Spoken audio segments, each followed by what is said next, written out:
First of all, on behalf of OECD, welcome to the 2012 Global Forum on Development. It's a pleasure for me as Director for the Development Cooperation Directorate, together with my slightly younger colleague, Mario Pezzini, Director of the Director of the Development Center. We're talking about age now in institutional terms, not in private terms. We will, as polite people, we will not talk about that. But my branch of the OECD's development work turned 50 last year, and as you all know, Mario's branch is turning 50 this year. So he is my younger brother.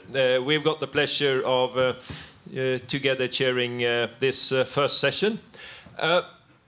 The idea of a global forum for development was brought to reality in 2006. Why do we have it? We have it because we do think that in addition to meeting representatives of our member states, which we do quite frequently, in a number of different policy areas. It is also important for OECD in its different areas of work to engage with other communities, with researchers, with business, with civil society, and not least with governments that are not, or not yet, members of the OECD.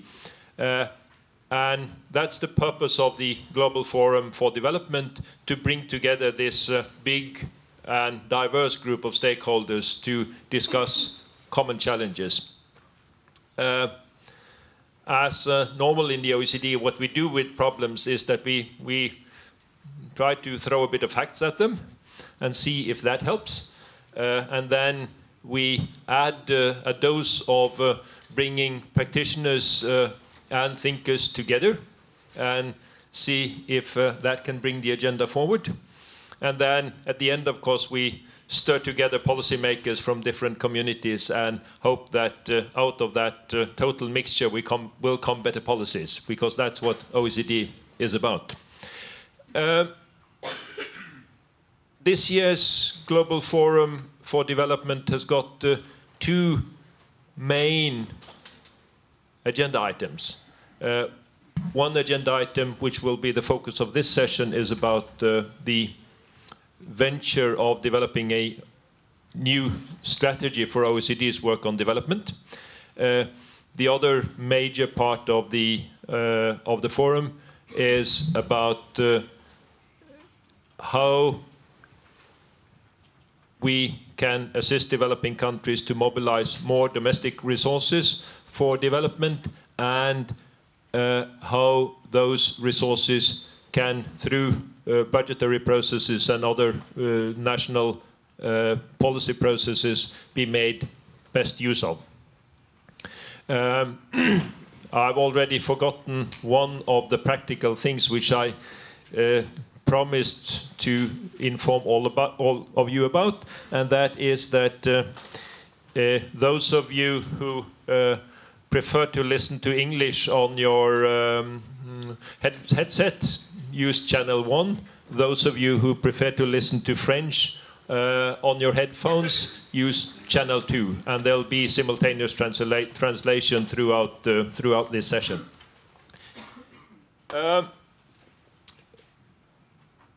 The OECD strategy for development is the purpose of, to get your input into that process is the purpose of this first session. Turning 50, of course, is a time when we, in our personal lives, sometimes we use that opportunity to reflect on where we come from and where we're heading. And OECD, of course, turned 50 last year, and our ministers then used that opportunity to reflect a bit on where we come from and where we're heading. And one of their conclusions was that OECD needed to rethink its approach to development, to adjust it to a rapidly changing world and a changing role of OECD in in that world. And we have DSG Tamaki here, who's heading that process, to give us some headlines on the OECD's work on that. But before that, I'd like to see if I will not throw the microphone at my young brother at the other end, but I'll sort of see if we can send it to him. Thank you very much, Jon. Good morning, everybody. As Jon said, it's an important moment this for us. You know what is the rationale of this first session? And the key question, this session will focus on the OECD strategy. And the importance for us is to be with you. Because we have been working to the strategy. But you know what happened to bureaucrats. There is a short joke that says about a person that every 5 seconds clap the hands. And then the other says, why do you do so? In order to avoid that there are crocodiles around. And the other says, but there are no crocodiles, so it does work. That's a little bit the attitude that sometimes we would like to avoid with your help. With experts that are here, with policymakers, with ambassadors, with people engaged in the development world, and with high official bosses of other international organizations. Now, the structure of the session has already been discussed. We will have Rintaro Tamaki introducing some element of the strategy, and then 3 distinguished keynote speakers that will be with us. Let me just introduce briefly who they are. First of all, Nora Lustig. Nora Lustig is a professor at Tulane University, but in reality, independently from the specific charges, Nora Lustig is a very important researcher and analyst that contributed a lot to different fields of development, and recently with very important work concerning inequalities. You know how unequal we stand and how important it is to address social cohesion at present we see in different developing countries. And I'm sure that Nora will contribute at large in this discussion during these days. Thank you for being with us. Then we have Professor Jan Golding, which is director of the Oxford Martin School, but in reality, again, another personality that has been very active as Vice President of the World Bank and in many other functions and roles, somebody who is producing a lot of very important contribution in the debate concerning development. And last but not least, Marcio Pochmann. Those that have visited this beautiful country that is Brazil and are happy to work with it knows how important is IPEA, an institution that has been working very closely with the governmental offices to provide a vision for what was going to happen, and they contributed largely to the important policies that have improved the condition, both in terms of growth and equalities in that country. The rule of the games are very simple. The speakers will speak only 15 minutes. You will not see it, but here we will have persons with 2 signals, like in football. We have a yellow card when you have passed the 10 minutes and the red when you have passed the 15 minutes. You will see it. Just now, a little input to the debate. Yesterday, we had already an opportunity to discuss. It was an opportunity to discuss with think tanks. We had a meeting of a network that is organized by the OECD Development Center that is called Define. And already some aspects were put on the table, and I will put in this table as a kind of little provocation. Deb Bhattacharya, our good friends, so active in the debate on least developed countries, said, but why OECD does need a strategy? OECD is already working on development, is working with developing countries. How do you explain the need now? What do you want to change, and how? a second question was put by Nora. And Nora, trying to answer the question of Deb, Nora said, well, there is no doubt that OECD has key assets in producing data and in analyzing policies. And how important would be to have better data about social expenditure, for example, and the database on social expenditure. And finally, Jean-François Brun intervened and said, well, OECD is very important for policy dialogue. To put around the table in a small environment, a closed door, Chatham House rule, policymaker, and in a broad sense, all those that produce actions, and exchange their experiences, to copy or to reject what others have done, and anyhow to shape their own policies. These are just the three initial elements that we heard yesterday that I wanted to deliver to you, but now the time has expired. There is already a red square for me, and I will leave the floor to Tamaki-san.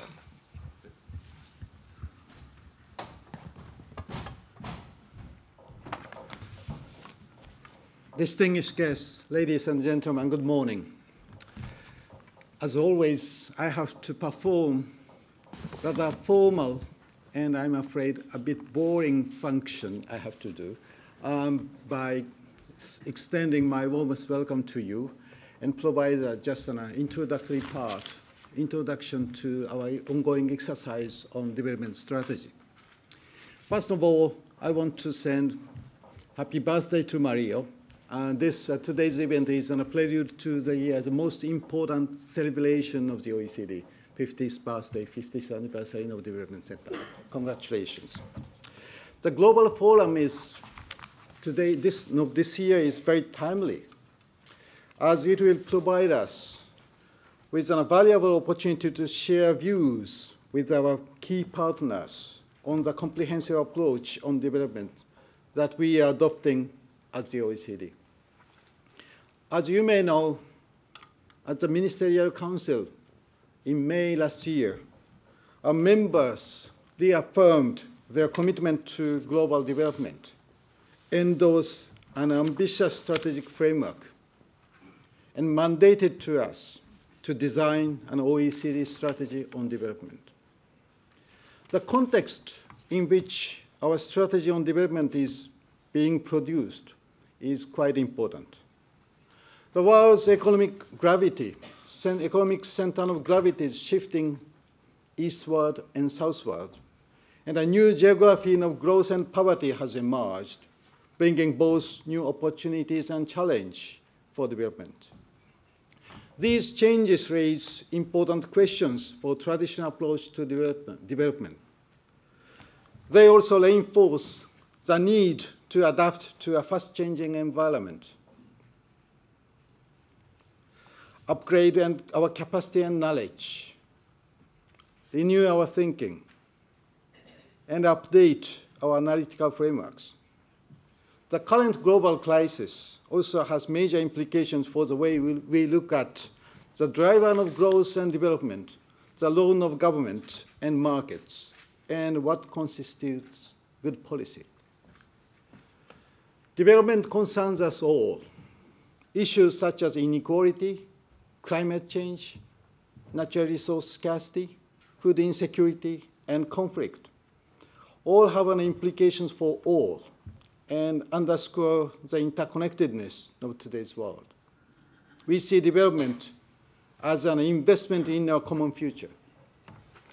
At the same time, in an increasingly interconnected global economy, the functioning of financial markets, migration trends and pressures, global epidemics and transnational crime are also issues, with important cross-border spillovers and major impact on the global distribution of income and on development more broadly. Addressing these complex issues requires collective action, greater coherence, and comprehensive approaches. Development is multidimensional. To understand its prospects requires approaches that cut across multiple disciplines and policy domains.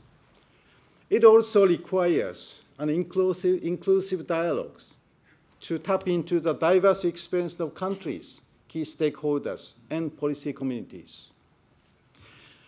Comprehensive approaches to development are instrumental to respond to the multidimensionality of development and to better adapt to this rapidly changing global context. The OECD brings a unique value added in this field, as it gathers a wide range of policy communities whose collective efforts are critical to develop policy solutions to promote development in a comprehensive manner. The goal that our members set for us with a strategy on development has two major components: contributing to poverty reduction and achieving inclusive and sustainable growth for the widest array of countries.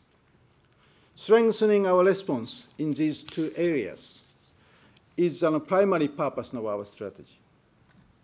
More specifically, our member countries gave us the mandate to first develop and apply a comprehensive approach to our policy guidance on development, rather than focusing on single issue or sectoral approach.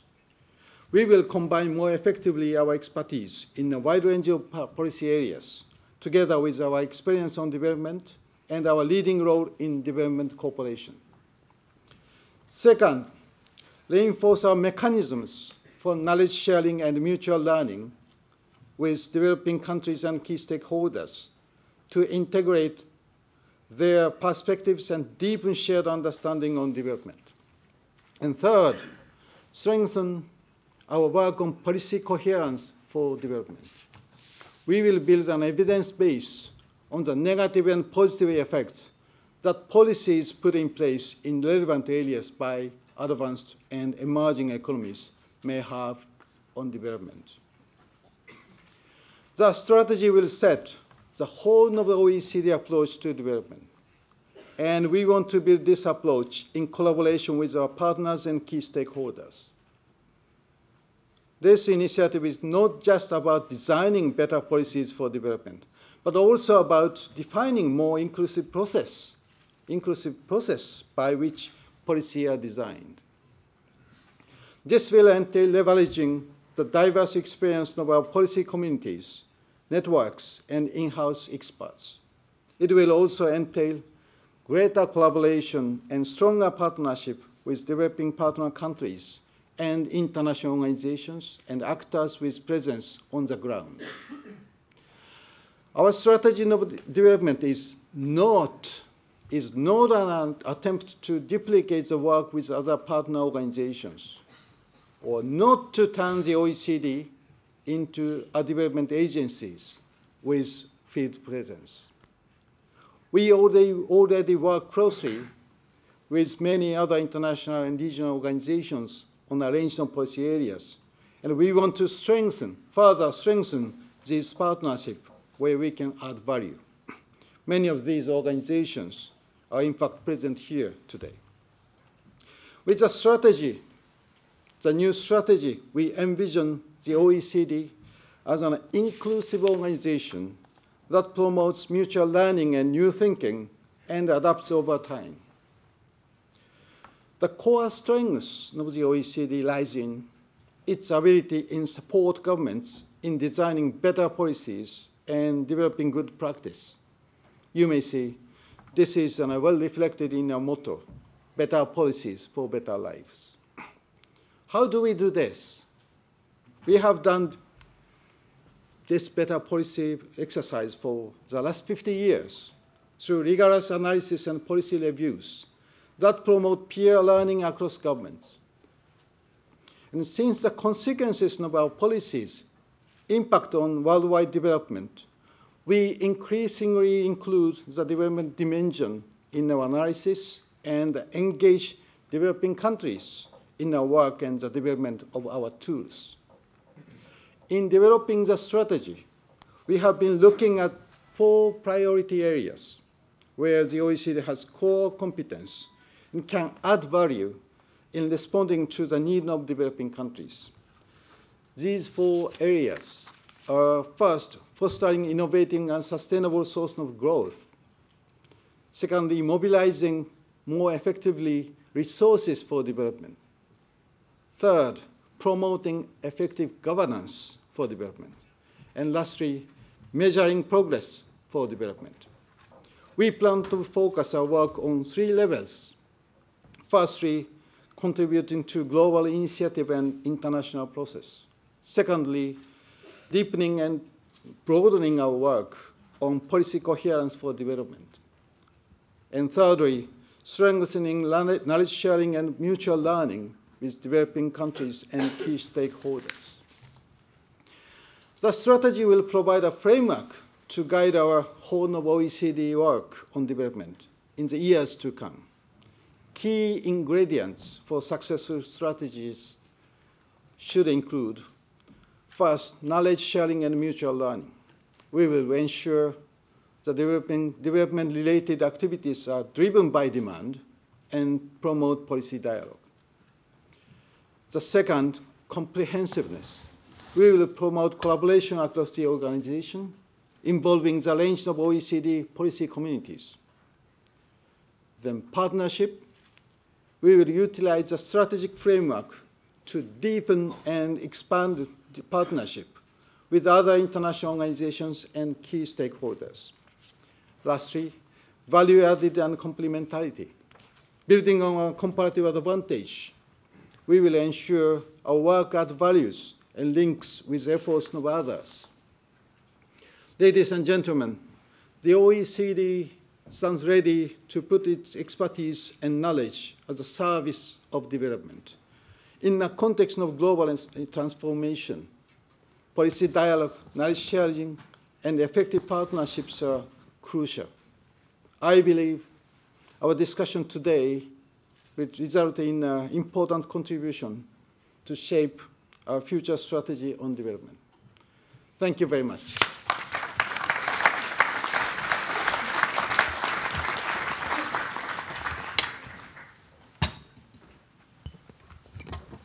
Thank you very much, Tamaki-san. We move now, you have heard the crucial element of the strategy. We now move to the first speaker, which is Professor Jan Goldin. As I said, is a very well-reputed expert in development and the present director of the Oxford Martin School since 2008. Thank you very much. And it's a great pleasure and privilege to be here in this place where, when I was at the OECD, prefabricated buildings stood. And it's particularly a pleasure to see amongst you so many old friends, and particularly Jean Bonvin, who was the president of the OECD. Mario, you in the line of a long list of illustrious presidents. And it's testimony to the relevance of the OECD and the work of the OECD in development, that whereas we were going through an existential crisis then, a crisis of youth, now at 50, we know the OECD Development Center and the OECD's role in development is more significant to the world than ever before. And I hope what today does is give a sense of rejuvenation and fresh youth. At 50, one is still very young, as I'm glad to find. The OECD is a testimony to the power of ideas. And as I've come to discover in my life as a practitioner and thinker on development, ideas are the most powerful currency of development. It's ideas in the end that matter. It's ideas that will determine whether we're able to meet the challenges of the 21st century or not. Finance, of course, is important. But without the ideas, it is wasted. And with ideas, one can create and mobilize the necessary finance. So today we ask ourselves to reflect on the role of development of the OECD. And the short answer I have, it is more significant than ever. If the OECD is able to rise to this challenge, and the excellent draft of the strategy paper makes me believe it will become more significant. It will become more significant because the ideas in the OECD are more significant. And the question, of course, is how to ensure that these are deepened and how these are shared. It's crucial, of course, to understand that the role of the OECD has changed fundamentally. We used to think of its role in development as a bridge, a passing of somehow good ideas from the OECD to the rest of the world. That idea has long since seen its time. Now, as we see from the strategy paper, 172 countries in the world are growing at double the rate of growth of the OECD. It would not only be arrogance, but would be folly to suggest that we have something to teach them that they can't teach us. They are doing better than us, their macro is in better order, and in many respects, they know how to solve problems that we are struggling, not least in Europe, to find solutions to. So we have to go into this with a humble heart. We have to go into this learning that it is about shared learning, it is about experiences that can move both ways. And of course, the fact that the Secretary General of the OECD is from Mexico is testimony to this change. So it's not simply a bridge, a one-way bridge, it's about a platform. It's about a platform for ideas and about ensuring that the OECD can generate these ideas. Ideas which are relevant, ideas which must be for their time. The one thing I learned from my time at the OECD, and I'm learning again now, 20 years later, is that doing the right thing at the right time is what it's about. Policymakers aren't interested in big books that work on the problems that the scholars imagine to be theirs. They're interested in finding the solutions to the questions which are top of their in tray, finding them in ways which are short, which are synthesized in language that they can understand. There are many things that the OECD has been doing for a long time, which I would suggest it needs to do even more aggressively and stronger in the future. Because although it's been doing these things for over 30 years, the policymakers still have not really found the solutions. And one of my comments on the development strategy is that I think it should reiterate these things in a stronger way. And let me just point to two. The first is the work that the OECD has been doing for many years on PSEs, producer subsidy equivalents, and other agricultural intervention. It's a tragedy for development. It's perhaps the most significant remaining obstacle to development that OECD agricultural subsidies have not budged despite all the evidence. The fact that although the countries are poorer in relative terms due to the crisis, they have not reduced these is enormous worry. So I hope the OECD will redouble its efforts to demonstrate that these interventions as they're constructed are not only economically folly, but also ideologically inconsistent with the policies that are seen to be best practice and, of course, environmentally disastrous. So agricultural subsidies, moving the Doha round remains a top priority and is perhaps the most important thing the OECD can help with development. I think more could be said of this. The second, of course, is the DAC. The DAC remains a most remarkable institution, adjusting with time, able to show the sanitizing light of data on the development statistics and demonstrate in increasing detail, which is most welcome, how this continues to be a major challenge. 50 years after the declarations regarding 0.7, we continue to see the slipping, the sliding, the backpedaling, and the failure to come up with real money in many cases. Developing countries have never been better governed. The OECD countries absolutely have never been richer. And yet the excuses keep coming as to why we cannot increase the quality and the quantity of aid. So this remains and must remain a top priority, and I believe it deserves all the attention it gets. So two old challenges remain new challenges, and those are, I believe, amongst them, those of agricultural subsidies and trade, and those of aid. But what are the new challenges going forward? Let me just quickly highlight 5 which I believe are pressing and which I think the world shares an interest in much more rapid evolution of thinking on. The first is the future of globalization and the world's open economy. We live in the most extraordinary period. Humanity is at the crossroads. This could be our best century ever, a century where poverty is eliminated, disease is eliminated, and the world, by the end of this century, enjoys standards of living which would have been unimaginable, shared standards of living, unimaginable to our forefathers. But it's also the most dangerous of times. This could indeed, in the words of Lord Martin Rees, the former president of the Royal Society, be our final century. We have the power now to destroy ourselves in new ways. And individuals, for the first time in history, have this power. This is different. Governments no longer control our fate. So we have to manage this open, connected, hyper-connected, and extremely complex environment.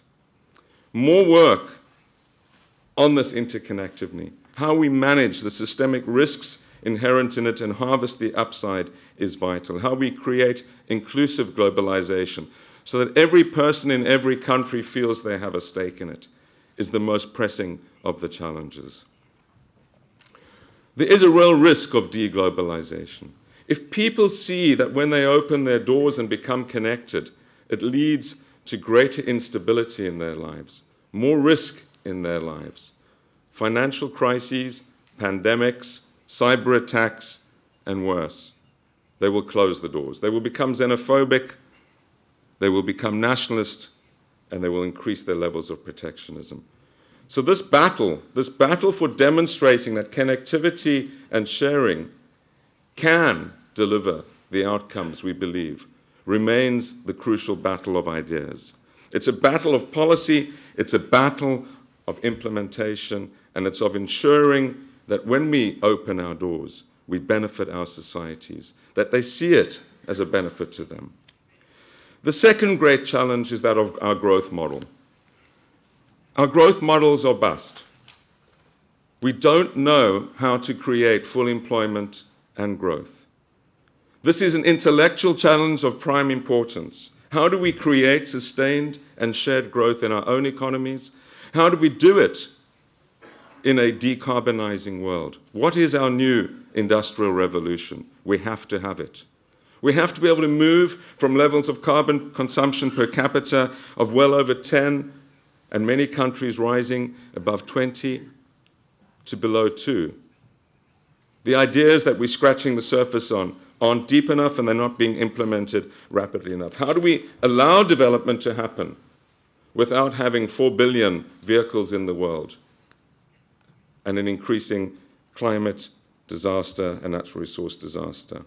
So the intellectual battle here is one of a rapid acceleration. We need a Manhattan Project for a new growth model, a growth model that will not only deliver jobs and employment in the rich countries, but development in the developing countries and emerging markets. This is a very, very difficult thing. The third great challenge is thinking future.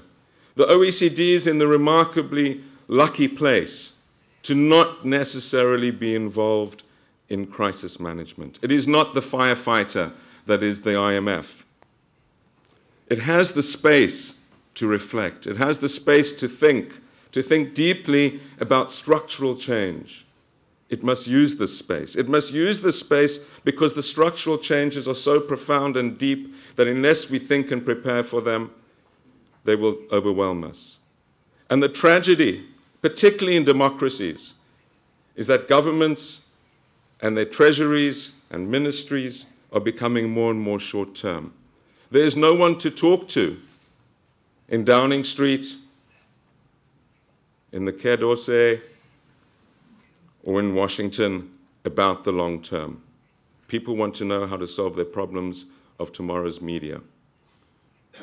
So the OECD is the place to think deep and to think long. It's the place to think about demographic change, about aging, about pensions, about the impending liability bubble, to think about the perfect storm as economic growth combines with resource use consumption changing, and as middle income and low income countries go into this crucial income bracket of about $5,000 to $15,000 per capita and maximize their elasticity of demand for energy, for food, for water, and everything else.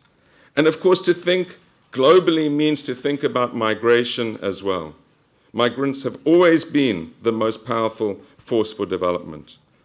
Apart from trade liberalization, the most powerful thing the OECD countries could do to overcome poverty, particularly pockets of poverty in countries where the bottom billion live, would be to have a more inclusive policy on migration. The advent of borders, increasingly strictly so, over the last 100 years, has locked people into desperate lives. Our forefathers escaped poverty, famine, and climate changes by migrating. That option is being closed. So what is the future world on skills, on unskilled, and what is the policy and how does the coherence work between our policies on migration and other dimensions? And thinking about this in the context of demographic change is absolutely crucial. So the third challenge then, thinking long and thinking deep. The fourth is an ongoing challenge. The OECD has a most remarkable role to play and has done so in data neutrally presented, without vested interest, not backing up investments. It also has played a most remarkable role in the development of codes and standards, and many of these are vital. But it's a voluntary club. People use this material as they wish. We know that one of the greatest challenges in the world is around not only the illicit flows, the illegal, what isn't reported, but also how to make data stick, how to make people see this as the powerful tool it is. And of course, how do we get the governance changes? Data can help a lot, but we have an intellectual battle as well in trying to transform governance. It slips back in the most advanced of the OECD countries, and we try to advance it in the poorest countries.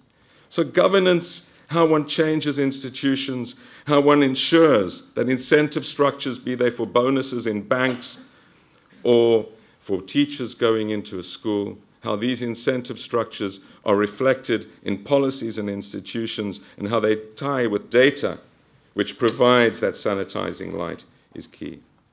And fifth, bringing this all together is learning. I began by indicating that I believe that ideas are the most powerful force in development. Accelerating our ability to learn, our ability to share ideas, is the most powerful thing we can do. Learning what works, learning what doesn't. Being evangelical about failures. The best thing we can do in our lives and in our institutions is to ensure that others do not have the folly of repeating our mistakes. But if we bury our mistakes, if we trumpet only success, people cannot learn.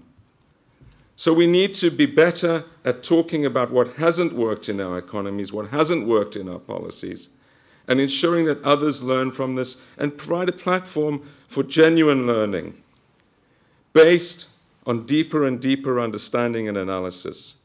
The OECD, of course, is a declining fraction of the world's scholarly and intellectual community. So how to provide this harvesting of that community, how to ensure that what the OECD shares, it shares because it's best practice in what works and doesn't work, not necessarily invented here, but shared here.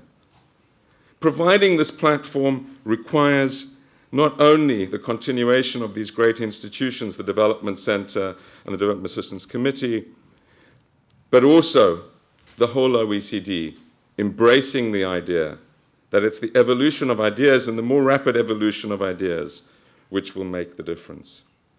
I believe that this is the institution's DNA. I believe that the institution already has this, and that building on the great ideas in the development strategy, it has an extremely good future, which will lead not only to better policies, but better lives. Thank you.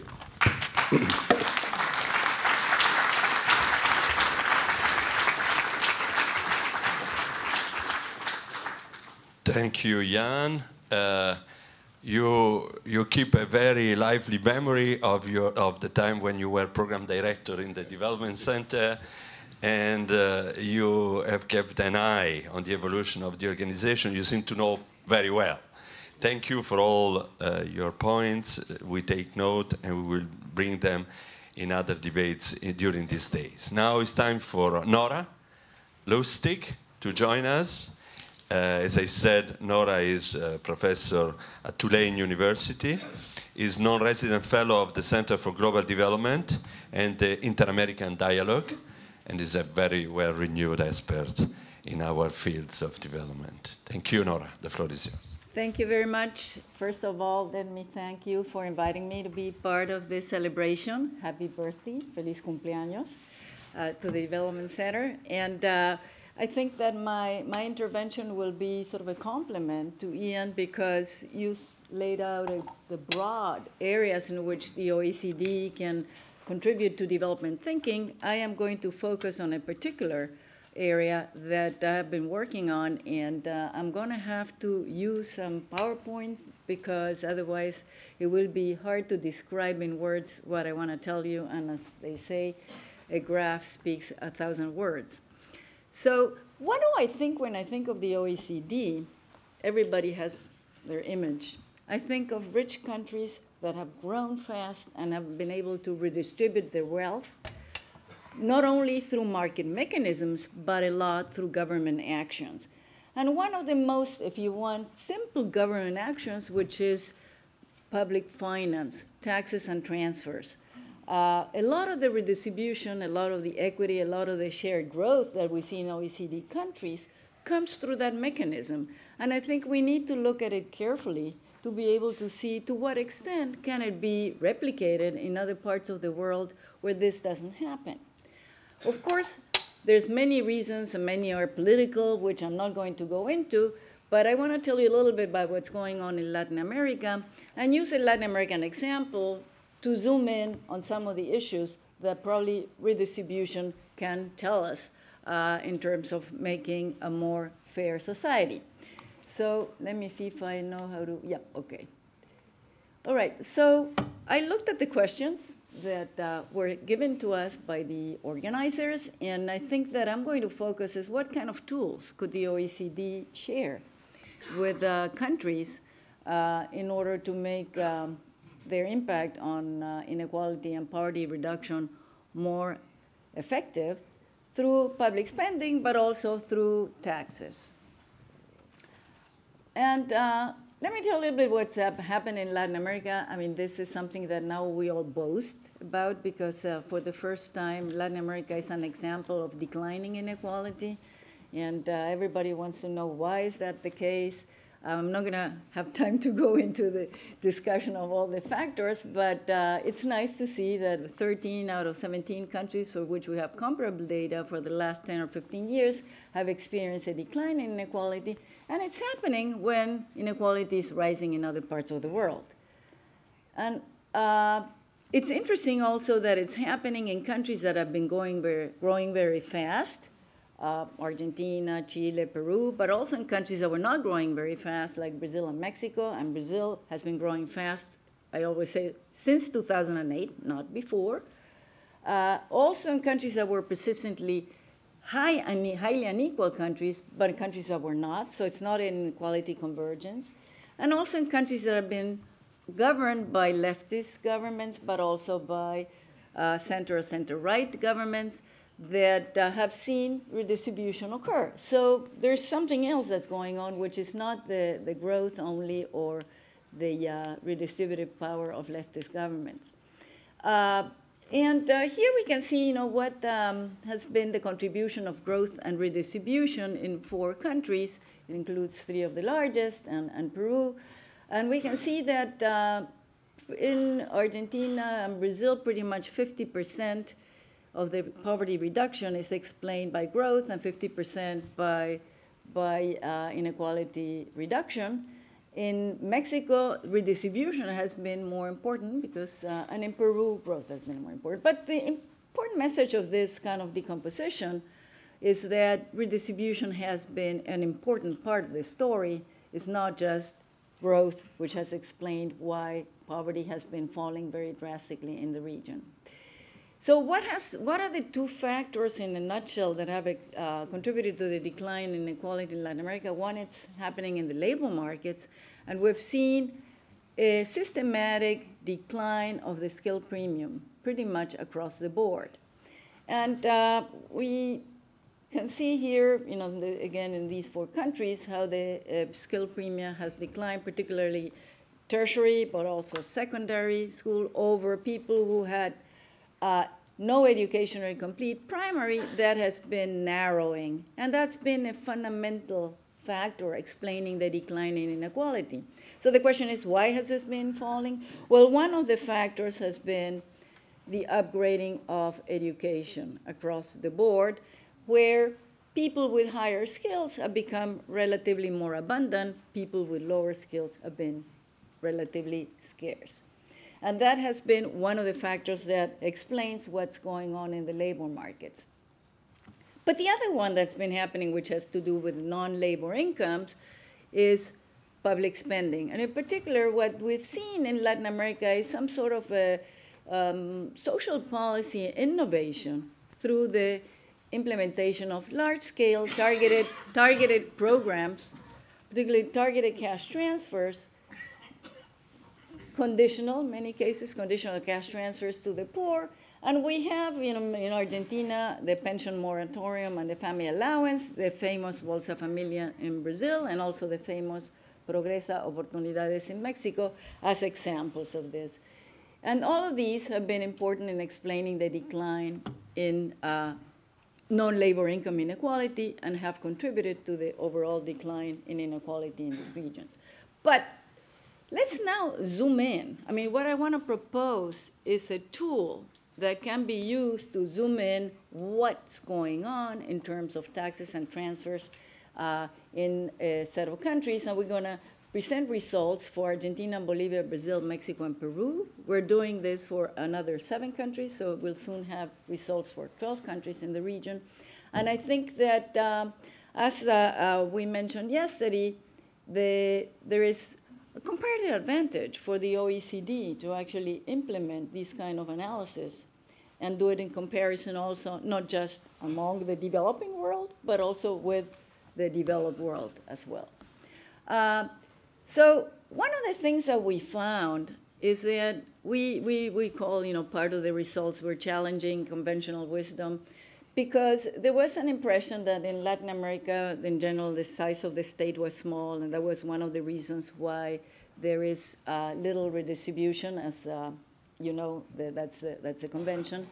But what we found is, even in those 5 countries, we couldn't come up with a systematic classification because heterogeneity is tremendous in terms of government size and spending patterns and in the extent of redistribution and poverty reduction. So, for example, here you can see that you have 3 countries that have large governments. Primary spending, excluding debt servicing, as a percentage of GDP is over 35%, large. And 2 countries that are small, but less than 20% primary spending as a percentage of GDP. Also, look at the differences in terms of how much is spent on social spending as a percentage of GDP, Argentina being the highest, Peru being the lowest. But Bolivia has the same size of government, but spends much less on the social expenditures.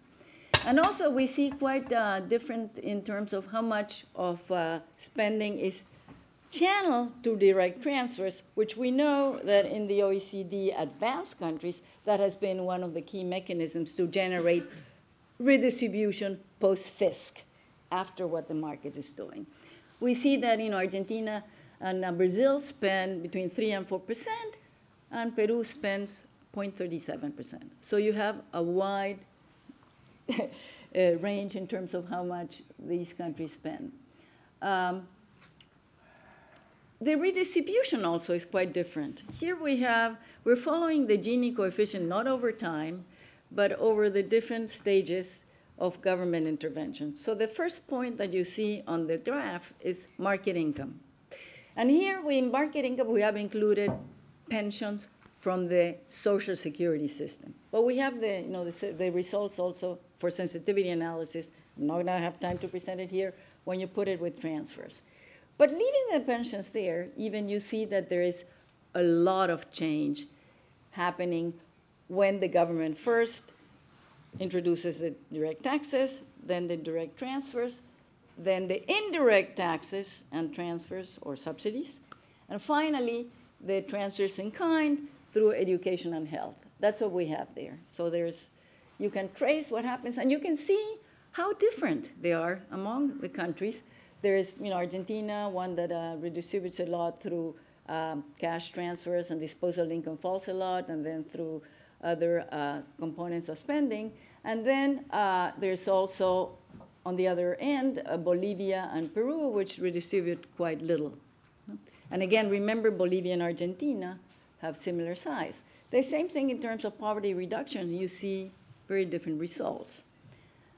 And I think that in terms of what matters here is that you don't find a systematic correlation between size of government and the extent of redistribution or poverty reduction, because you have countries that are big and some redistribute a lot, some redistribute little, Argentina versus Bolivia. Mexico and Peru are both similar in size, but Mexico achieves much more redistribution and poverty reduction because it channels more resources to that purpose. So it's not just size, it's definitely composition of spending. Well, as we know, the redistribution through taxes and transfers can be very different, but also in terms of the results, I think that it's important to note that the redistributive effectiveness, which we measure as a percent of decline in inequality or poverty per amount spent as a share of GDP to scale, varies also quite a bit among countries. And in fact, the top two in terms of redistribution are the one that redistributes the most, which is Argentina, and the one that redistributes the least. So it's not enough to look at the effectiveness indicator. You have to also look at the size. You have to combine them and then learn why some countries do this or not. Fourth, direct taxes achieve little redistribution. This is something that we know. And here we see it again, see how little they change.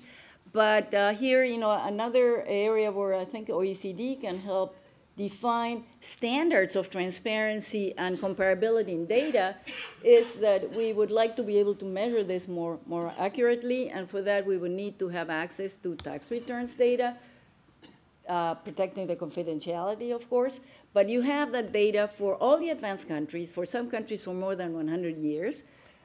In the OECD, I think that only Mexico and Turkey are not sharing that kind of information. Until we have that information, we really don't know exactly what's going on with direct taxes. But we know that they redistribute little. Finally, I think that there's two things that I wanted to mention that are important. I know that I have, 5 minutes maybe. It's about cash transfers. So cash transfers, which are considered to be now the sort of king or queen of redistribution, give us very different results. And what we found is that there are some key elements that will make them go a long way or not. I think one of them is that if your safety net system is not sufficiently robust in terms of covering the different groups that can fall in extreme poverty, you're going to have holes that are holes by design. They're not errors of exclusion. By design, you leave people out. And we have, here a graph that shows the percentage of people that are covered within the extreme poor with the transfers. The yellow is the extreme poor. Extreme poor in Latin America we define as people who are below $2.50 a day in purchasing power parity. That's extreme poverty for Latin America, which is primarily middle income. And you can see, for example, in Bolivia, there's about 60% of people that are not included in the transfer system. But also in the places where we have these enormously large-scale programs like Mexico and Brazil, between 30 and 40% of the extreme poor do not receive any transfers. We have not included the new programs that maybe Brazil Sem Miseria, maybe now they're reaching, and some of the new things that are trying to get to these people that are not in the programs. But right now we do have a gap which has to be addressed. Otherwise, you're not dealing with a large number of people who are extremely poor. And the other thing that we found is that there's a lot of these transfers that may be going to the non-poor, not necessarily the rich, mind you. Could be people who are right above the vulnerable population, the middle class. But still, for example, in Bolivia and in Brazil, a large portion of the direct transfers goes to the non-poor. And Bolivia, I think, is a good example that shows, okay, this is a country that's poor, has the highest poverty compared to the other countries in the region, but because it uses more universalistic transfer systems, it's leaving out a lot of the poor from the benefits. And it is wasting the resources that are very scarce on the non-poor. So there is something that you need to actually watch out. So I think that when you want the transfers to really be effective, you need to make sure that the size of the transfers is sufficiently large, the coverage of the transfers is sufficiently widespread, and also that if you have scarce resources, to really target effectively, because otherwise you're not going to be able to reach the poorest of the poor. Finally, the last point I want to make in my presentation, and I don't know whether what's doesn't let me go. I am doing it. Okay. The other thing another message that I want to make loud and clear is the fact that indirect taxes can hurt the poor quite substantially, even after you take into account the large direct transfers that are happening in many of the countries. And we have to think about it, how to deal with this, because we do need to use indirect taxes. I mean, those are the ones that help us raise most of the income in many of the countries. But we have made some two things. First, when you look at the incidence of the indirect taxes by decile, we see that for some countries, and I'm pointing at the moment in which incomes vis-a-vis market incomes are lower, than when you include indirect taxes. And that happens around the second decile in the case of Peru, and around the third decile in the case of Brazil and Mexico. So they're starting in those deciles, people are net payers to the fisc due to indirect taxes. And a final graph is that we've calculated something that we call fiscal mobility, which is the movement that people experience going from market income to the other income categories. And one case that we want to sort of highlight is an example with Brazil on how the indirect taxes can make the poor poorer. Because here you can see that about 18% of the people who live between $2.50 and $4 a day, the moderately poor in Brazil, measured with market income, after the indirect taxes, of the people that are in between $2.50 and $4, moderate income, become extreme poor as a result of the indirect taxes. When I speak to my Brazilian friends, everybody says, well, we know that indirect taxes weigh heavily on the poor because the basic basket is taxed indirectly. But I think that this number illustrates how important that can be, because we do a lot through transfers, but maybe we take it with indirect taxes. So if we want to make sure that the final outcome is a minimum level of income, it's very important to integrate in the analysis what happens. Also, who loses, not just how much poverty changes. You're not going to see this effect if you just look at poverty levels. You have to look at this kind of analysis, and it will tell you where to put the efforts. So what I wanted to do then is today to share with you a tool that could be used to analyze what happens in the different countries. And in every country, you will see what diagnostic is. It's not a single one. Every country has a specific one, and that's the way we need to approach it. And then, just put this on the table. And of course, things are not easily changed because there's all kinds of political constraints, but at least we have a good photography of where we stand and where we can go next. Thank you very much. Thank you very much, Nora. Very important point you made. And you are strengthening the importance of some words that we were start looking at. For example, the importance of considering the social protection systems as systems and consider what are the relationship of the different parts. Probably this will be a word that will require, at the beginning at least, a national focus, analyzing different national areas, but you are also mentioning the importance of revenue statistics and how they should be made comparable and available so that we can analyze things. And not only between developing countries, but as you said yourself, between developing countries and OECD countries where we do have the data. And that's why I'm very happy that Alicia Bárcena is with us. You know, CEPAL and the OECD, we are doing now revenue statistics in Latin America exactly with the purpose to make them comparable among different areas and countries. So thank you. Now it's even more clear what was the contribution you gave to us yesterday, suggesting some direction to go. Thank you very much.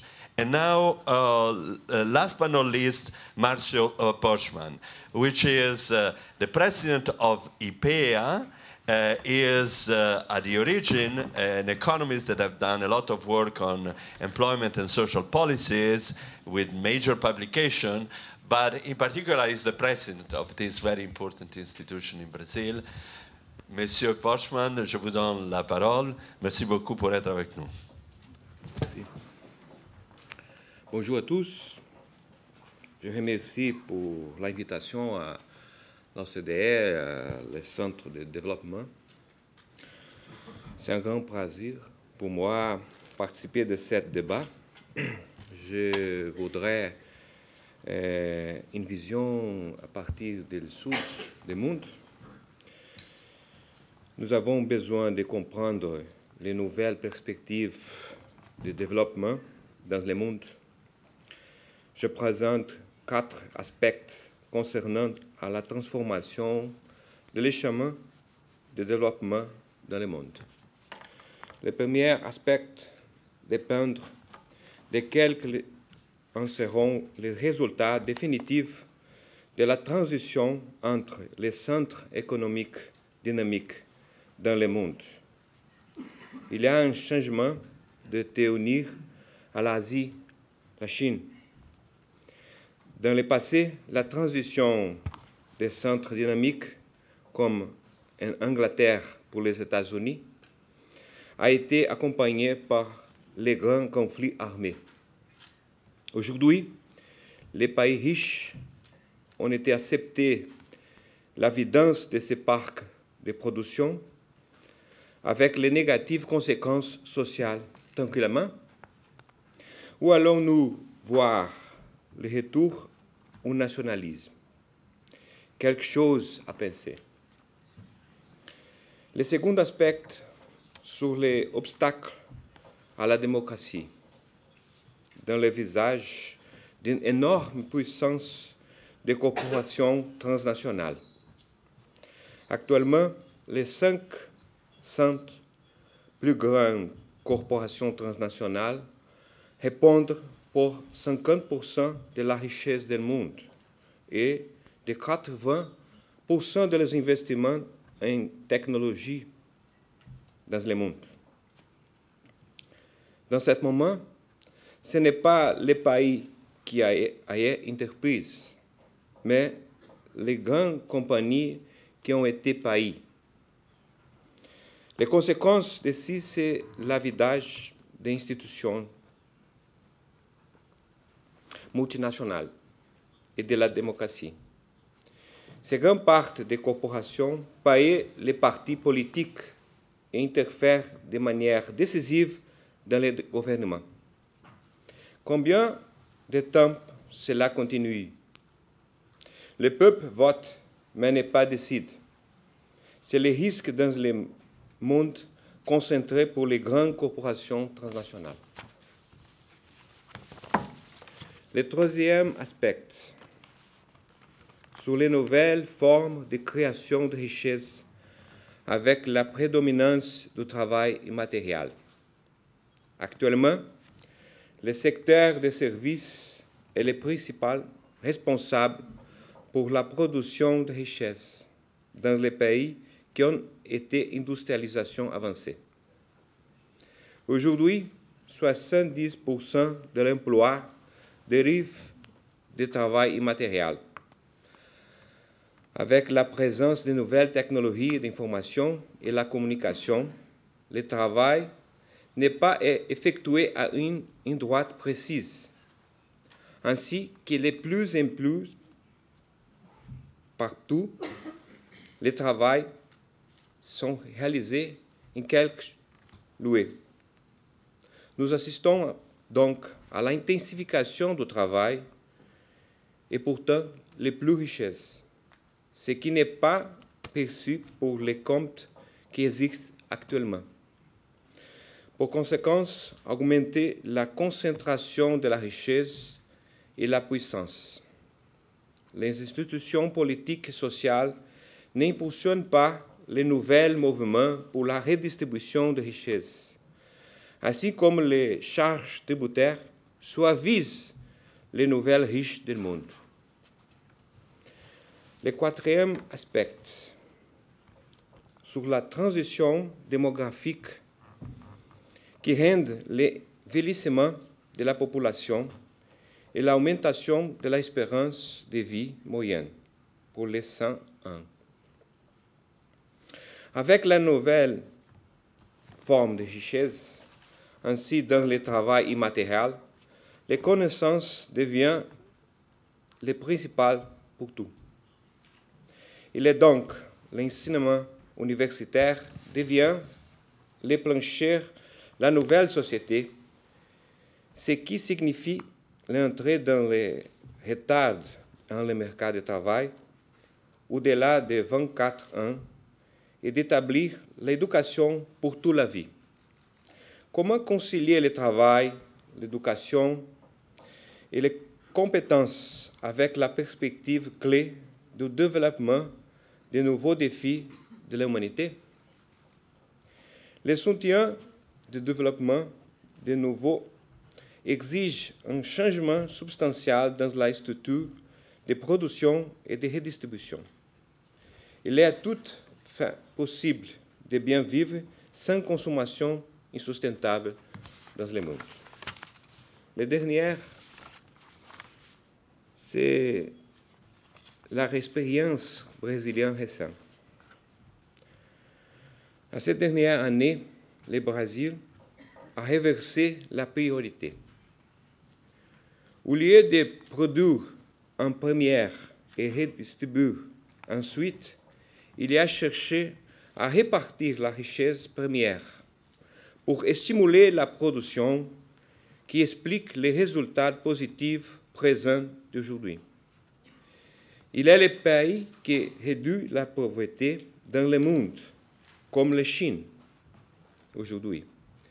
Mais la différence, c'est qu'il réduit la pauvreté et les inégalités en même temps, ce qui ne se produit pas en Chine. La raison pour cela est le pacte politique démocratique qui a permis la formation d'une nouvelle majorité qui s'engage à la plus forte croissance économique, conjuguée à la répartition de richesses et l'accès à la nouvelle opportunité sociale. C'est pour ça que je parle. Merci.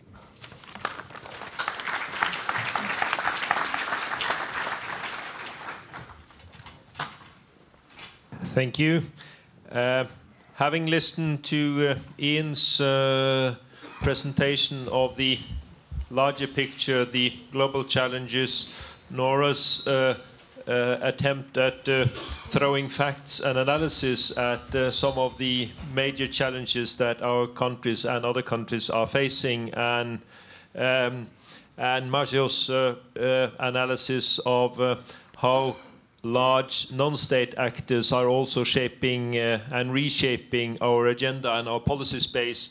We now have 25 minutes to get you into the debate. in order for as many as possible of you to contribute, if you could try and be brief, couple of minutes, try and make your points in a couple of minutes. It's allowed to be provocative, and views are more popular than questions. Though, of course, there is a panel of wise women and men here. I think we're even more interested in views than questions. The floor is open.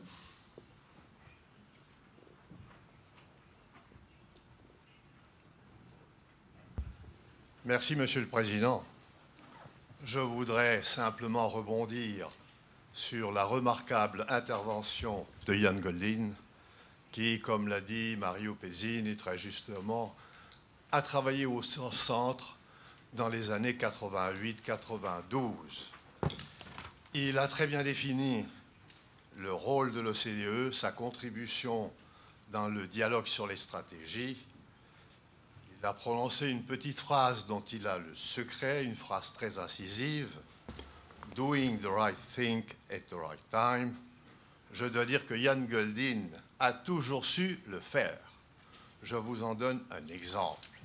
Il était chargé en 88 de question des échanges, de suivre la négociation globale de l'Uruguay Round, qui était bloquée à Genève. Et là, les discussions à l'époque se déroulaient dans un climat de protectionnisme et de politisation de plus en plus marqué, contrairement aux négociations précédentes, aux 7 négociations précédentes. L'Uruguay Round se penchait aussi sur les subventions nationales à l'agriculture, les obstacles non tarifaires, les services textiles, etc. Et tout était bloqué en 92. Et là, je suis allé voir justement Arthur Dunkel, qui était le directeur général du GATT à Genève. Il était très pessimiste. Il m'avait parlé des pressions pour qu'il soit mis fin lors de l'Uruguay Round au régime d'exception accordé à l'agriculture, mais il y avait quand même une lueur d'espoir. La rencontre à Bruxelles, 6 semaines plus tard, entre le président des États-Unis, George Bush, et Jacques Delors. Alors j'ai pensé que le centre de développement pouvait jeter un éclairage sur cette question, et j'ai convoqué Yann et son collègue Dominique van der Mensbruck, et je leur ai dit mes préoccupations, et si le centre jetait un éclairage. Et ils m'ont répondu, nous avons combien de mois? Et j'ai répondu, 5 semaines, pas plus, mais il y a le jour et la nuit. Et ils ont très bien compris. Et après 5 semaines, nous produisions un policy brief qui a fait un tapage médiatique extraordinaire. Il faut savoir que Ian Goldin, en collaboration avec la Banque mondiale, avait monté un modèle extraordinaire, un modèle rural-urbain nord-sud.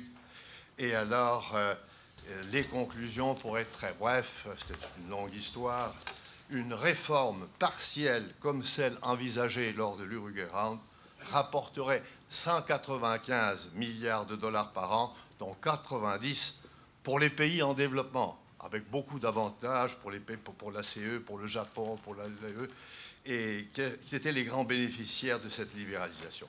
Nous l'avons publié un vendredi soir, je me souviens. Le lundi matin, toute la presse internationale en parlait, en commençant par le Financial Times, où il y avait 2 grands articles vantant les mérites de Ian Goldin et de Dominique van der Mensbruck.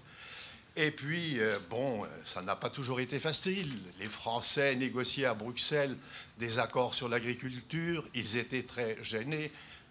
Le Premier ministre avait engagé alors Maurice Allais, prix Nobel de l'économie, pour contrecarrer les conclusions de cette étude. Il fallait du courage pour tenir tête. Nous l'avons fait grâce à lui-même, à Ian Goldin, et nous avons eu là un grand succès. Et je crois que c'est un exemple. Doing the right thing at the right time.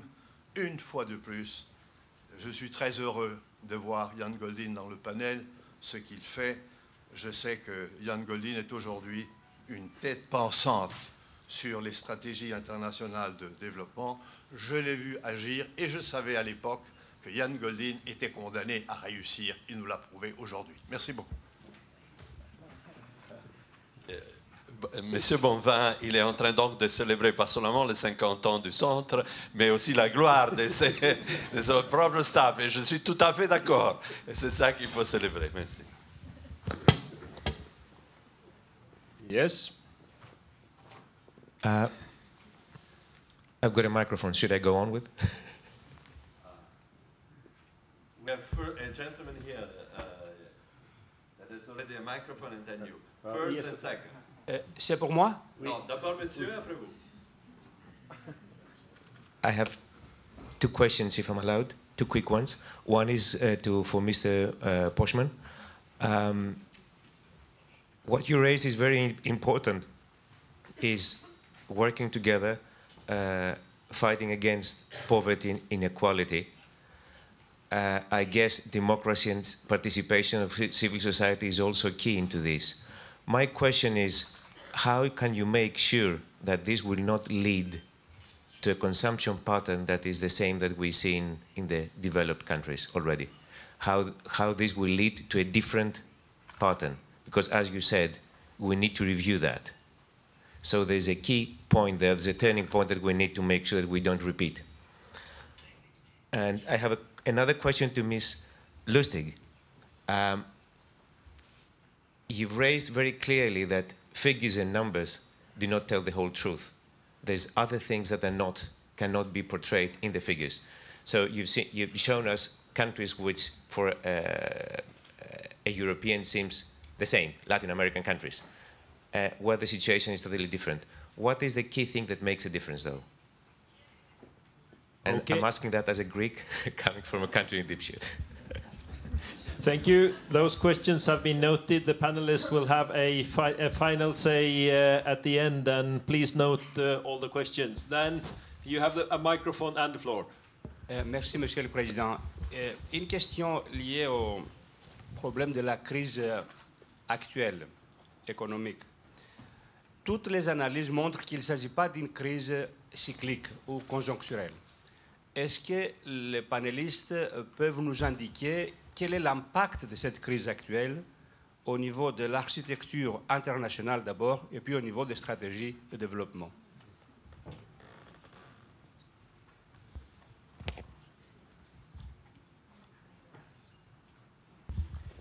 Since those questions were so small and simple, I suggest we get a couple of more before we give the floor back to the panel. Oh, thank you very much. My name's Michael Keane. I'm from the International Monetary Fund, so I'm one of Professor Golden's firefighters. Taking a day off, don't tell anybody.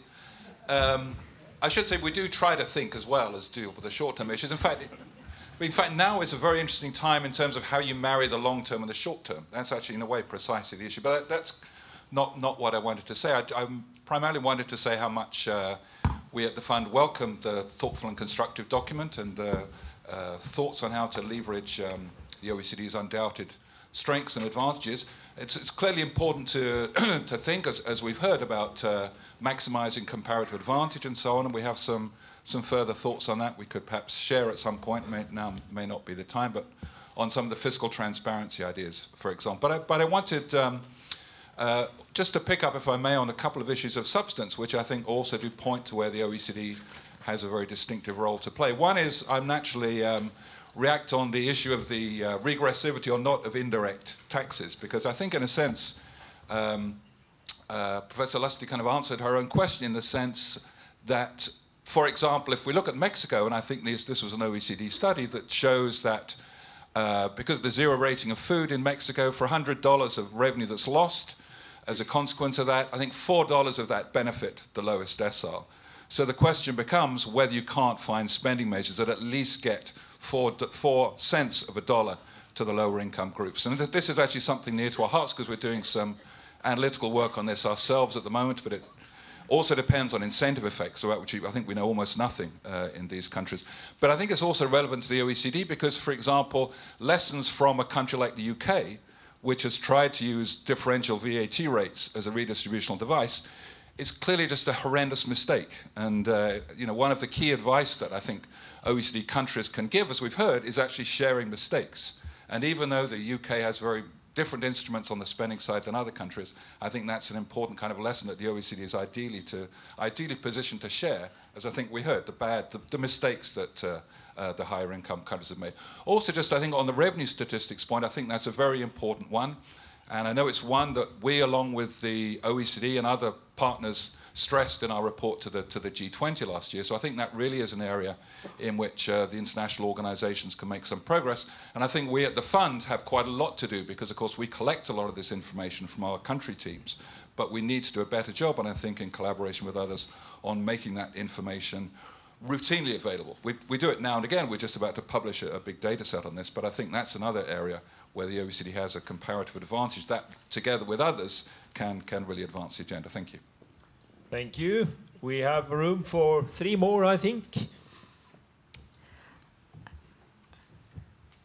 My name is Susana Rodrigues. I'm a professor from international business at Erasmus University, and I am Brazilian. So my question has to do with inflation because economists understand that for a country to grow, we need a little bit of inflation, and it's impossible to overcome the infrastructure difficulties of a developing economy without inflation. And this imposes a problem of redistribution of wealth to the poor, because the poor always pay an over or an indirect tax on inflation. So I want to ask Nora if she studied that. And also I would like to pose a challenge to people that comes from developed countries, how to solve that challenge of reducing the overtax imposed by inflation on the poor. Thank you. Any further interventions?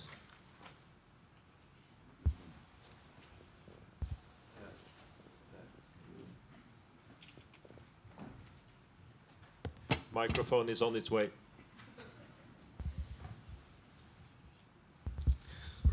Thank you. My name is Magdalena Lizardo from the Dominican Republic, and my question is the following. When we take into consideration the implication of globalization on capital mobility, it is possible for a small country to think in an independent fiscal policy oriented to increase tax burden for achieving distributional objective?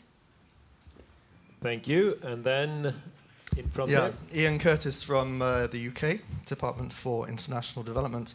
And just picking up on something Ian said about the importance of data, we very much welcome the reference to openness and transparency in relation to illicit flows.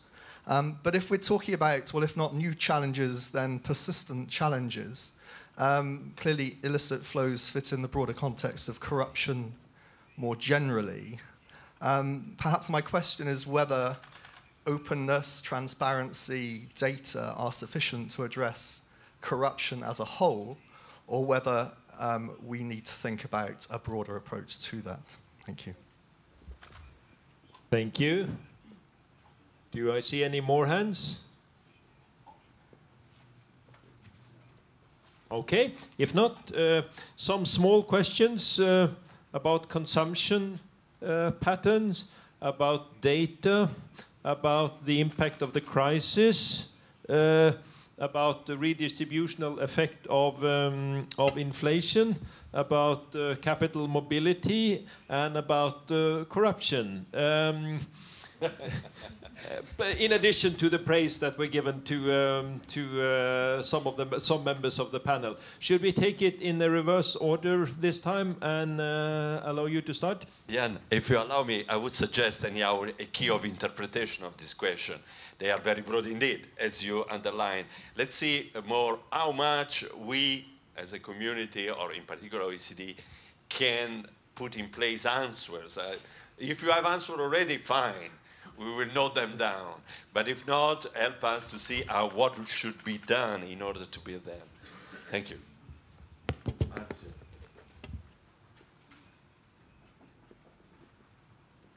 Bien, merci pour la question. Pour répondre à la question de consommation, je pense que la stratégie de développement n'est pas simplement copier les prescriptions de l'âge de dehors, les périodes, les modèles de croissance de post-guerre.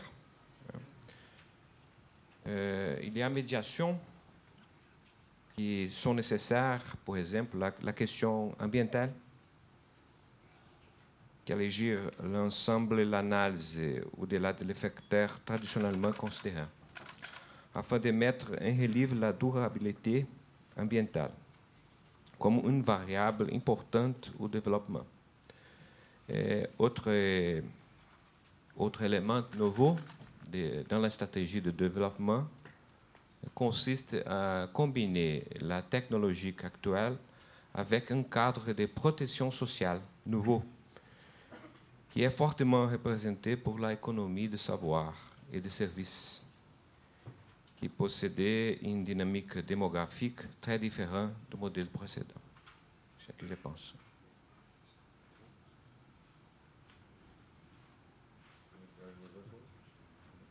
In the middle, so I'm always in the same position.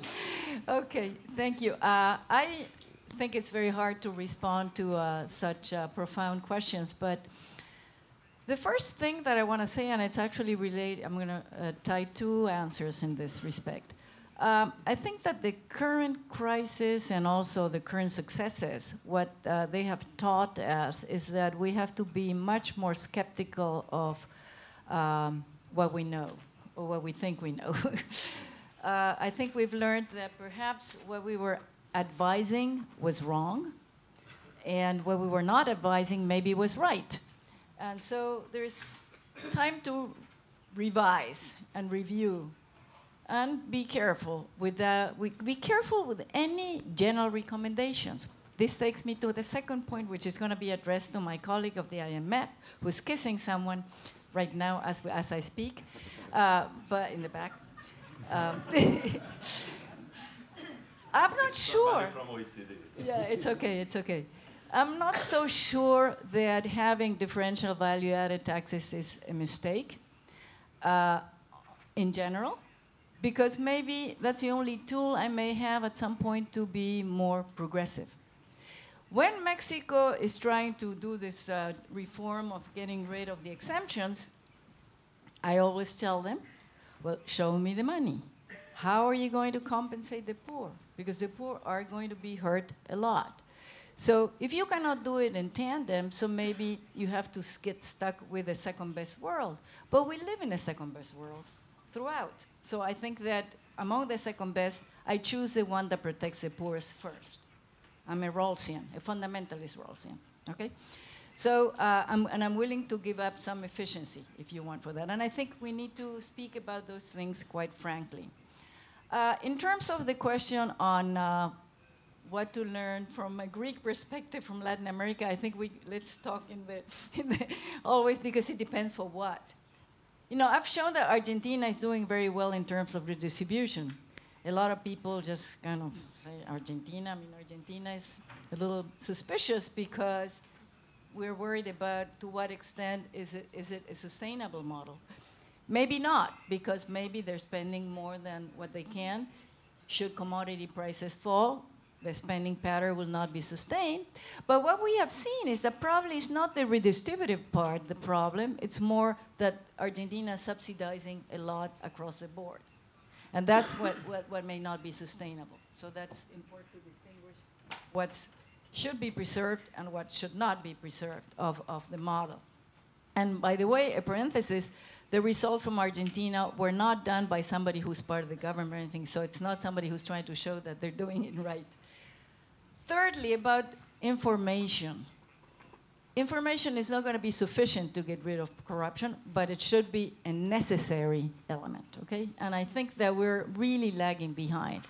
If CEPAL and the OECD are going to work on the revenue side, I urge you to include in your agenda the tax returns information.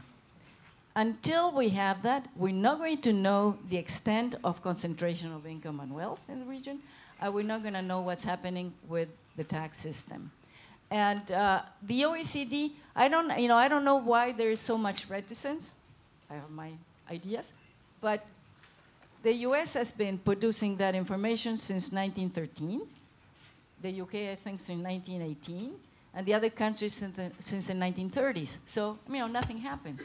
The country survived this kind of transparency. So I think that would be a crucial element of your revenue. The other thing, as I said yesterday, there is no institution that owns social spending. So social expenditures, you can't find coherent and comparable data series on social spending. Well, maybe the OECD could adopt it together with the World Bank. You're going to need to have partners to collect that information throughout, but that would be, I think, very important. And finally, if I may, I cannot resist one comment about agricultural subsidies. I think we're in a different world right now. We're in a world of rising food prices and subsidies to biofuels.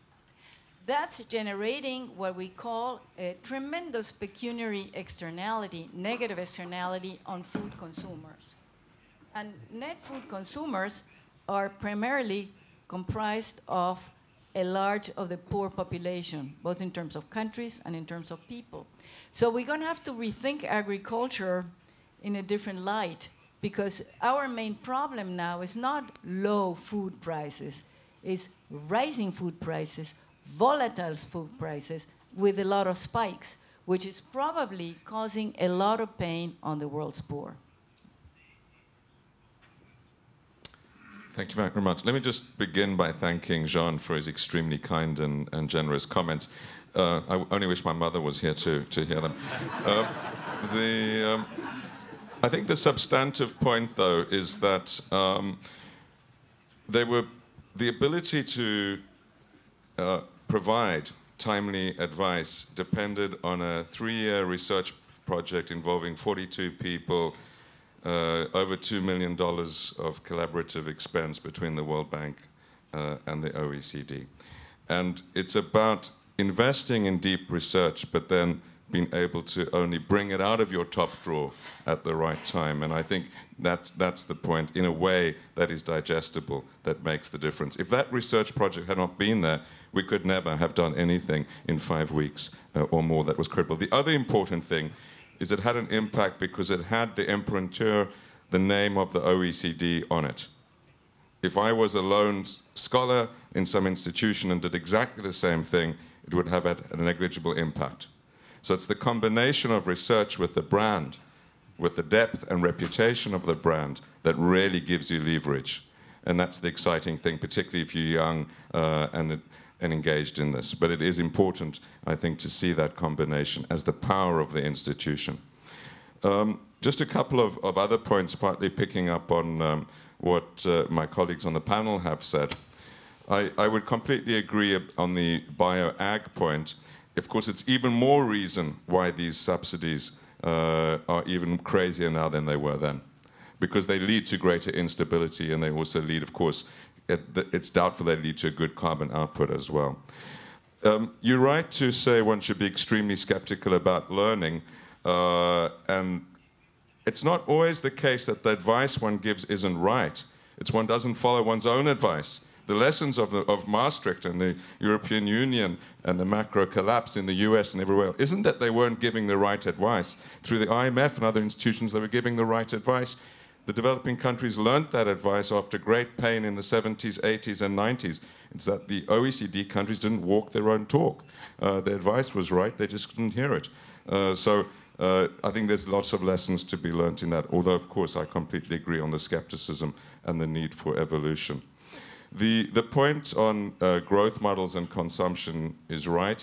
I think it would be ethically and politically impossible to suggest to developing countries that they reduce their expectations on consumption. So the question then is, how does one have rapidly rising consumption that is sustainable for the world? Are the OECD countries prepared to reduce their consumption on certain goods and services as part of that deal? That's a very deep and important question for the OECD. Are we prepared to really invest aggressively in technological and other transfers. How do we put this thing together? How do we fix it? It is the biggest, as I indicated, of the intellectual challenges, but it's vital.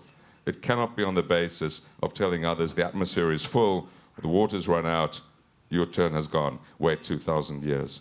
The final point I would make is on data and openness. Yes, it's a necessary but not sufficient condition. Reputational risk goes a long way now. The prospect of being exposed on Twitter goes a long way. Putting how many teachers come to school on a school door goes a long way, but it's not enough. It has to be backed up by codes that bite, by real sanctions, and I think that is, as you point to, the next step. Thank you. Just responding to the question about imminent, the current financial or economic crisis implications over development issues. Of course, the impact is enormous, from conceptual to very practical one.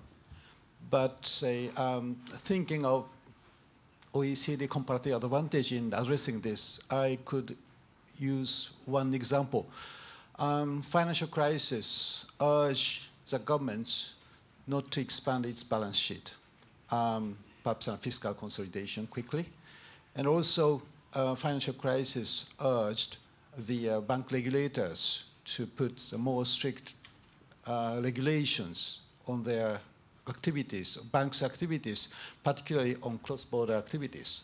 So the emerging question is, who can support long-term investment, for example, instead of a government sector and banking sector, to more conventional provider of long-term money in the form of direct finance or in the form of guarantees.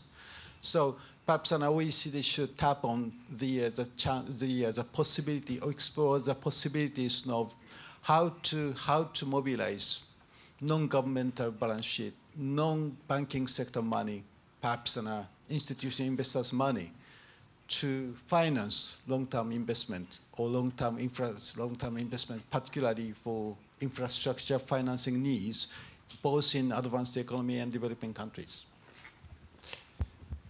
Thank you. It's 2 minutes past 11. We've eaten. We've had a very interesting discussion. We've, through the panelists, got presented both a broader agenda and some very specific issues and ideas. You've helped us move one step further in the development of the OECD strategy.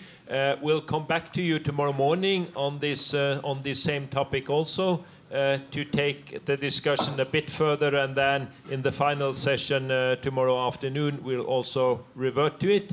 But thanks to you panelists for providing the framework.